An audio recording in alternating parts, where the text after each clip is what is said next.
When you think this was a little girl from an orphanage, extraordinary. Gabrielle Chanel was the most enigmatic and mysterious of women. I'd always wanted to write about her ever since I first discovered her as a young woman. I first went to the House of Chanel in 1997. One gets some sense of who she really was inside her private apartment. And it was when I stepped into that private space, I began to have some sense of the enigma, the mystery that is Coco Chanel. And there, everybody came from Picasso to Diaghilev to Stravinsky to Nijinsky. They all came to pay court to Coco Chanel. A number of books have already been written about Coco Chanel, as you would expect, but as a biographer, I was given this extraordinary access. I was allowed not only into the apartment and into the Chanel archives, but also I was allowed to write in the apartment.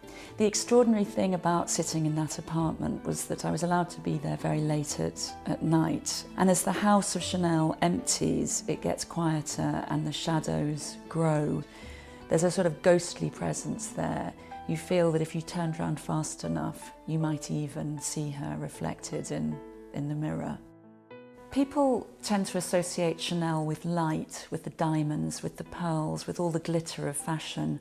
But there was a darkness at her heart as well.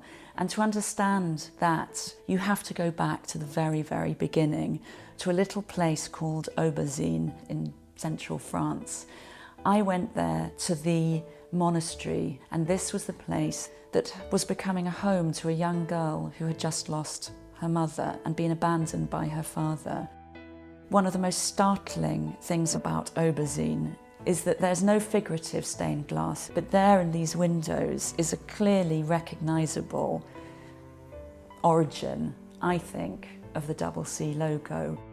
I mean, it seems almost sacrilegious for a British writer to write a book about Chanel because she is the most famous French woman in the world, really.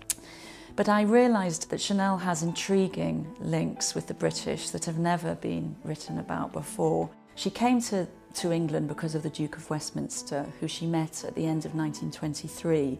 And there are wonderful pictures which I discovered in private archives of Chanel entertaining the Duke of Westminster's hostess and mistress, totally accepted by British society in the late 1920s, surrounded by duchesses and ladies and absolutely every grand person you could think of.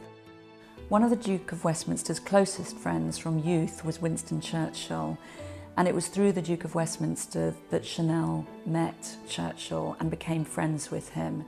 This was a friendship that was to be absolutely crucial during the Second World War. There's been a huge amount of speculation about Chanel and her activities in occupied Paris during the Second World War. Some people may have heard that she had a relationship with a German officer. But what I discovered in the course of researching my book, and I spent a lot of time in military archives, in police archives, in the Churchill archives, and in security service archives, was that the truth was far, far, far more complicated. This picture was taken in 1938, and it shows her at her dressing table at the Ritz, because although she lived in this very opulent apartment above the boutique, she slept at the Ritz.